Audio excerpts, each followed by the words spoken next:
सभी को मेरा नमस्कार। एक बार फिर से आपका स्वागत है अपने यूट्यूब चैनल ऑनलाइन क्लासेस गुरु में। हम आपके लिए लेके आए कक्षा 8 विषय हिंदी प्रखर कार्य पुस्तिका, जिसका कार्यपत्रक 81, 82, 83, 84, 85, 86, 87, 88, 89 और 90 का हल इस वीडियो के माध्यम से। तो आइए देखते हैं कार्यपत्रक आपके 81। दक्षता अपनी कल्पना से कहानी कविता को आगे बढ़ाते हुए लिख पाना।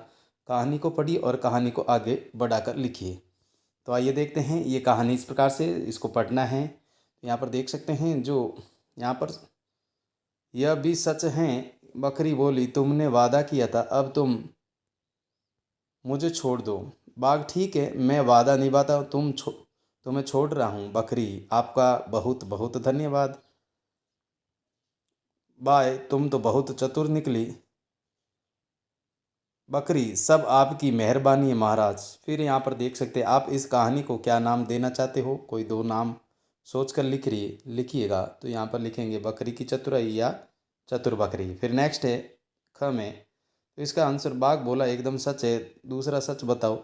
बाघ बोला एकदम सच, दूसरा सच बताओ। ठीक है। फिर नेक्स्ट देखिएगा कार्यपत्रक 82। यहाँ पर देख सकते हैं कार्यपत्रक 82 है। दक्षता, पठित सामग्री को अपने अनुभवों से जोड़कर लिख पाना। आपने साइकिल चलाना किससे और कैसे सीखा, लिखिए। मैंने मेरे बड़े भाई से सीखा। जब मैं कक्षा 8 में पढ़ रहा था तब मेरे भाई ने मुझे साइकिल चलाना सिखाया।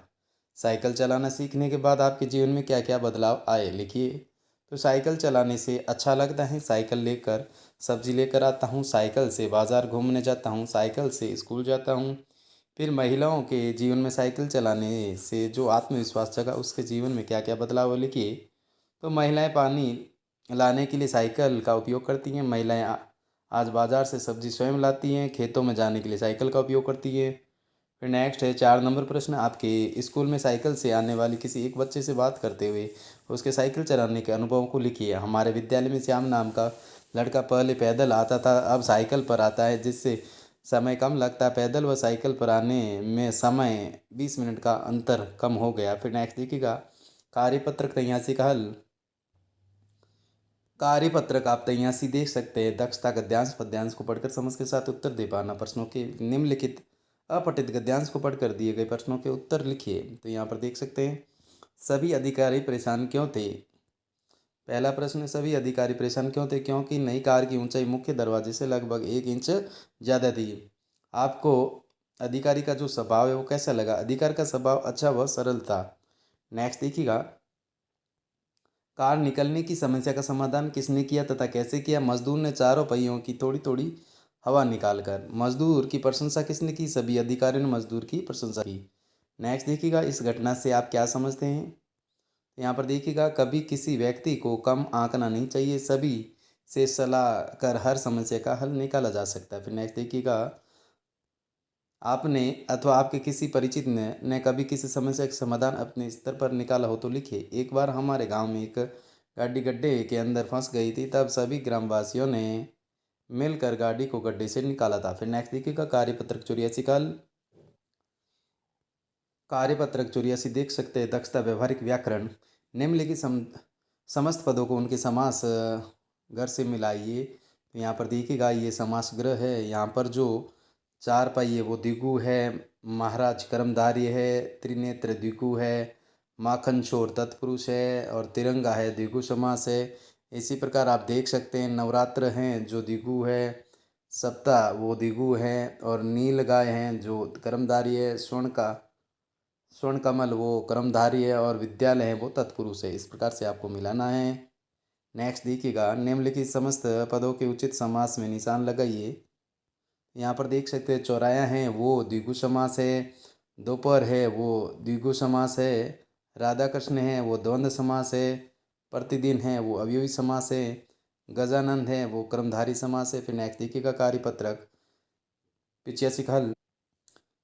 कार्यपत्रक आप देख सकते हैं 85। दक्षता, गद्यांश पद्यांश को पढ़कर समझ के साथ तो प्रश्नों के उत्तर दे पाना। तो दी गई कविता को पढ़कर प्रश्नों के उत्तर लिखिए। कविता में दिए गए शब्दों को तजो का अर्थ क्या है? तो यहाँ पर देख सकते हैं तजो का अर्थ क्या है? छोड़ना। फिर हमें किस बात का ध्यान रखना है? हम यहाँ हम कुछ नहीं हैं इसका। फिर यहाँ पर देख सकते हैं हम भी कुछ हैं, यहाँ पर लिखेंगे हम भी कुछ है, इसका इस पर निशान लगाना। सब कुछ खो जाए पर क्या जो नहीं खोनी चाहिए आत्मसम्मान। मनुष्य को निराश क्यों नहीं होना चाहिए, निराश होने से अपने कार्य में सफलता नहीं मिलती है। नेक्स्ट है आपके अनुसार इस कविता का शीर्षक लिखिए, तो इसका शीर्षक है आत्मविश्वास। कविता के भाव अपने शब्दों में लिखिए। कवि कहता है कि तुम मानव हो, तुम्हें अपने गौरव का हमेशा ध्यान होना चाहिए, तुम अपने होने के महत्व को समझो, ऐसा करो कि मृत्यु के बाद भी हमारा गुण गान होता रहे, चाहे सब कुछ मिट जाए लेकिन हमारा आत्मविश्वास कभी नहीं मिटना चाहिए। नेक्स्ट देखिएगा कार्यपत्रक 86 का हल। तो यहाँ पर देख सकते हैं कार्यपत्रक 86, दिए गए चित्र को देखिए और अपने मन से एक कहानी बनाकर उसे शीर्षक में लिखिए। शीर्षक है मूर्ख शेर। एक जंगल में शेर रहता था, वह बहुत भूखा था, शिकार की तलाश में जंगल में इधर उधर भटक रहा था। तभी उसे खरगोश मिल जाता है, वह उसे खाना चाहता है।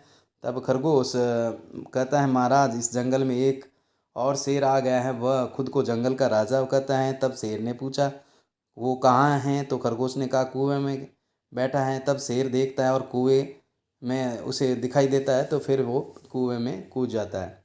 फिर नेक्स्ट है कौन कौन से कार्य ऐसे जिन्हें करने की हिम्मत आप नहीं जुटा पाते, वे कार्य और उनको न कर पाने के कारण दी गई सारणी में लिखिएगा।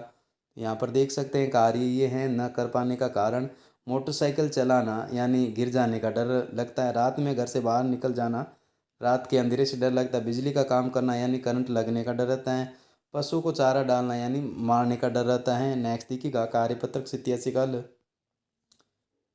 तो यहाँ पर देख सकते हैं कार्यपत्रक 87 दक्षता। गद्यांश पद्यांश को पढ़कर समझ के साथ प्रश्नों के उत्तर दे पाना। गद्यांश को पढ़कर अपनी समझ के साथ प्रश्नों के उत्तर लिखिए।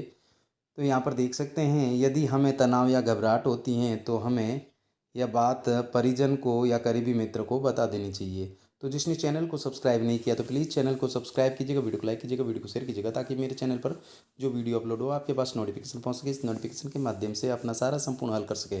तो प्लीज़ वीडियो को लाइक कीजिएगा और चैनल को सब्सक्राइब कीजिएगा। नेक्स्ट देखिएगा प्रश्न ख, यदि हमारी बात कोई नहीं सुन रहा हो तो हमें क्या करना चाहिए, हेल्पलाइन पर फ़ोन करना चाहिए। इस गद्यांश का भाव क्या है, इस गद्यांश का भाव है बच्चों को तनाव व घबराहट में चिंता नहीं करनी चाहिए। इसका आंसर ये हो जाएगा। फिर तनाव व घबराहट होने पर आप क्या करते हैं, तनाव व घबराहट होने पर हम चिकित्सक की सलाह लेते हैं। फिर नेक्स्ट देखिएगा आपके मित्र तनाव घबराहट होने पर आप उसकी मदद कैसे करेंगे, उसे ध्यान पर शांत रहने के लिए कहेंगे। देखिएगा नेक्स्ट कार्यपत्र की 88 का हल।